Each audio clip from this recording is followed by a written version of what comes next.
Bienvenue dans Réflexions sauvages. Ici, c'est l'endroit où on se lâche. On parle de ce qui nous fait vibrer et surtout, on dit les choses comme elles sont.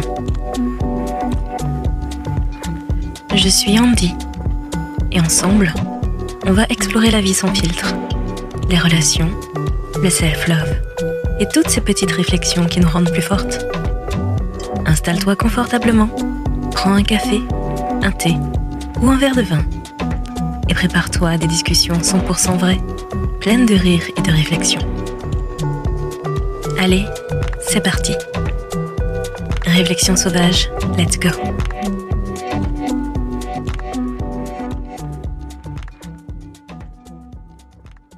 Série Endo Stories, ma belle. Mon plus un relou à vie. Épisode 2. Perturbateur endocrinien, ce petit traître. Non mais, qui savait? Vraiment, à quel moment on nous a prévenu que chaque matin, entre mon mascara waterproof, mon gel douche senteur Monoï et mes céréales healthy, celle avec le packaging vert qui veut te faire croire que t'es une reine du bien-être, je me préparais littéralement un cocktail toxique pour commencer la journée. Santé! Cheers à la vôtre les hormones! Et attends, le pire dans l'histoire, c'est que moi, grande amoureuse des produits de beauté, la meuf qui pouvait passer 3 heures dans une pharmacie à hésiter entre 12 sérums qui promettent de me transformer en glow goddess, bah ça ne changeait absolument rien. Parce que même là-dedans, c'était bourré de perturbateurs endocriniens en mode ninja.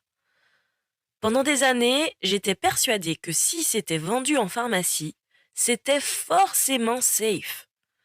Bah, spoiler alerte, pas du tout. Et là, j'ai compris que mon endométriose, elle n'avait peut-être pas besoin de ce genre de cadeau surprise dans mon système.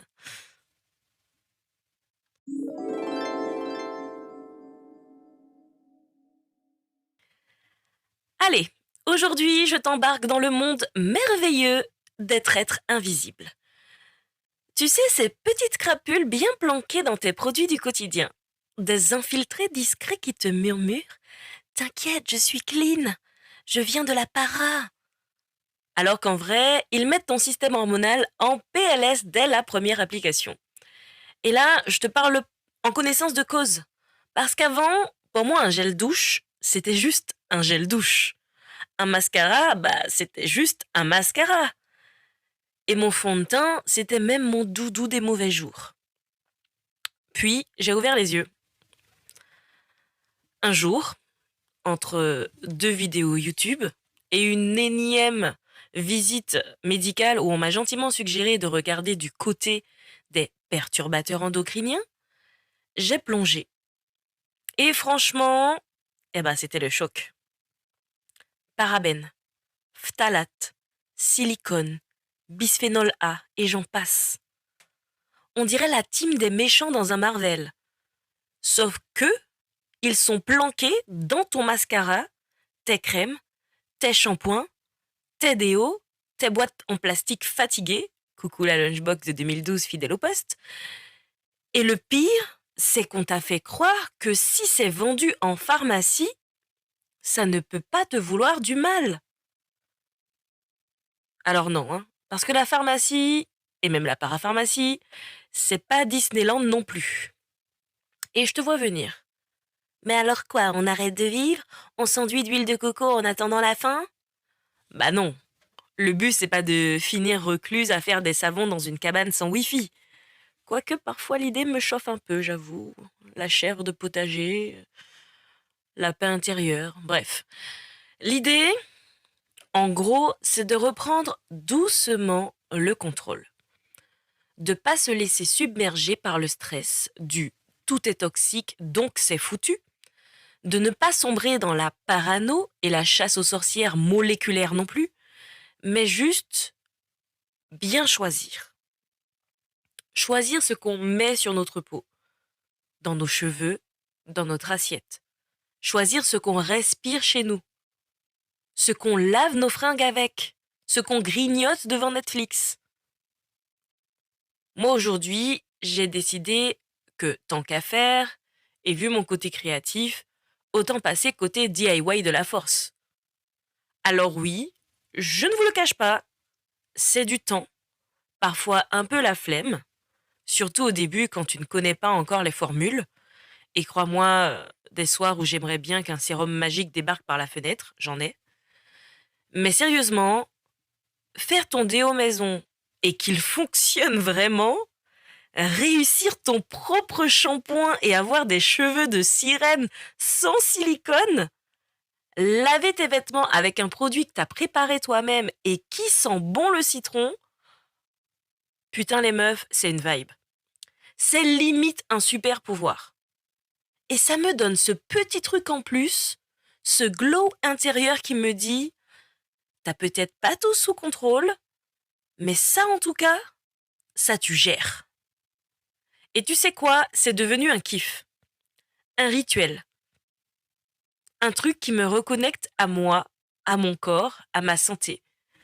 Parce que franchement, après des années à subir, à encaisser, à me demander pourquoi mon corps partait en vrille, découvrir que je pouvais agir, même juste un peu, même juste en changeant mon liquide vaisselle, hein, bah ça m'a fait du bien. Et comme qui dirait l'autre, small steps, big changes. Enfin, c'est moi qui le dis, mais tu vois l'idée. Voilà.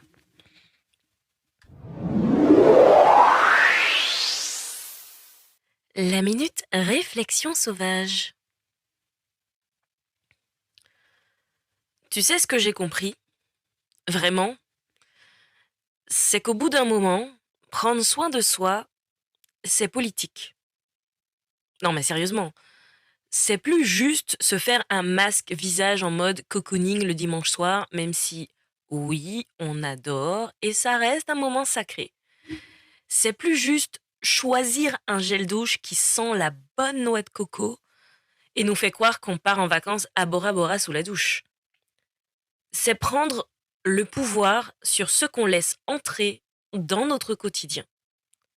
C'est refuser des trucs relous, des trucs chelous, qu'on n'arrive même pas à prononcer et qui viennent s'installer tranquillou dans notre corps et déséquilibrer tout un système hormonal qui galère déjà assez comme ça avec l'endométriose, l'adéno ou le SOPK.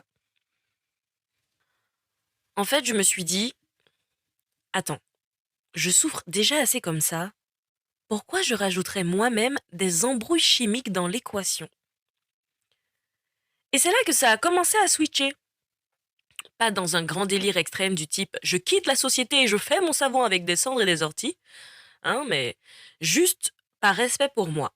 Parce que franchement, si je fais tout ça, mes produits de beauté, mes produits ménagers, mes petites recettes clean, c'est pas pour avoir la palme de la nana la plus écolo du quartier. C'est même pas pour le look ni pour Instagram. C'est avant tout pour moi. Parce que je mérite ce qu'il y a de mieux. Point. Je mérite de savoir ce que je me tartine sur la tronche. Je mérite de manger un truc qui nourrit vraiment mon corps, sans avoir à jouer à cherche l'ingrédient suspect à chaque bouchée. Je mérite que mon intérieur respire autre chose que de la lessive industrielle qui pique mes yeux autant que ma peau. Et honnêtement, ça change tout. Parce que quand t'es malade, quand ton corps fait la gueule, quand t'as mal pour la millième fois ce mois-ci, et que tu pourrais remplir une pharmacie rien qu'avec ton sac à main, bah savoir qu'il y a au moins des petites choses sur lesquelles t'as repris la main, ça fait du bien. C'est 1000 fois plus puissant que ce foutu contour des yeux anti-fatigue à 48 balles qui promettait des miracles et qui a fini au fond du tiroir coincé entre deux vieux rouges à lèvres et tes rêves de nuit complète. Non mais vraiment, c'est pas une quête de perfection, c'est juste un acte d'amour envers soi-même. Un je te vois, je te respecte, je prends soin de toi, adressé à ton propre corps que t'as trop longtemps laissé gérer en mode survie. Et honnêtement, si c'est pas ça le vrai glow-up, je sais pas ce qu'il te faut.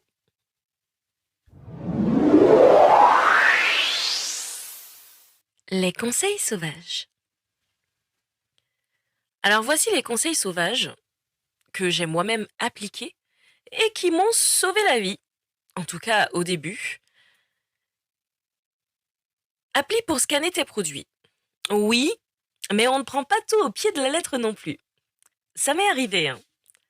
Parce que parfois, entre deux notations catastrophiques et des algorithmes un peu approximatifs, eh ben, tu peux finir par te demander si respirer, c'est pas toxique non plus. Et spoiler, ça l'est. Pour éviter ça, on prend note du deuxième conseil sauvage. Apprendre à lire les étiquettes comme une queen. Le meilleur outil, c'est soi-même. Aujourd'hui, on a des sites hyper clairs qui traduisent les listes INCI, ces fameux ingrédients au nom imprononçable qui ressemblent à des sorts d'Harry Potter, et qui te permettent de décrypter, comprendre et choisir. Je vous assure, en plus, une fois qu'on est adepte de la chose, eh ben, ça devient presque une deuxième langue pour nous. Ensuite, remplacer sans culpabiliser. Le Nutella bio, oui. Ton pain maison, encore mieux. Moi récemment, après avoir découvert qu'on se faisait arnaquer aussi jusqu'à la mie du pain, big up aux baguettes bourrées d'additifs chelous, j'ai dit stop. Et depuis, je fais aussi mon pain moi-même. Et je te jure que le matin, tartine en main, je me sens limite intouchable.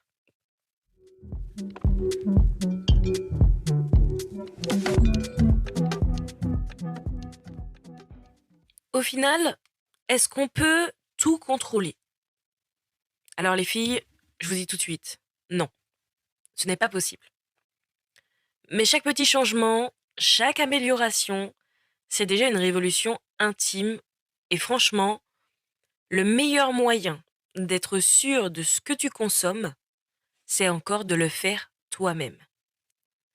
C'est un peu ça le vrai luxe aujourd'hui.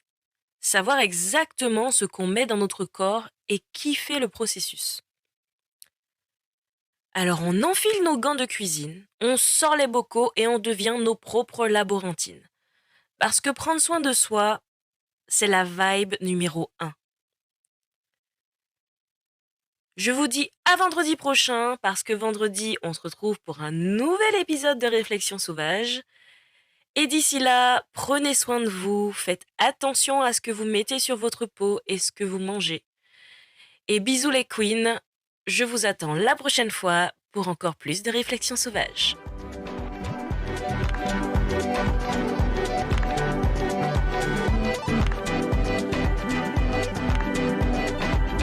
Et voilà, c'est tout pour cet épisode de Réflexion sauvage. J'espère que ça t'a fait sourire, réfléchir et peut-être même un peu bousculer. Si tu as aimé, n'hésite pas à partager avec une amie, laisser un petit avis ou tout simplement en parler autour de toi. On se retrouve très vite pour une nouvelle dose de réflexion, de rire et d'authenticité. D'ici là, n'oublie pas, reste sauvage, reste vrai et surtout prends soin de toi.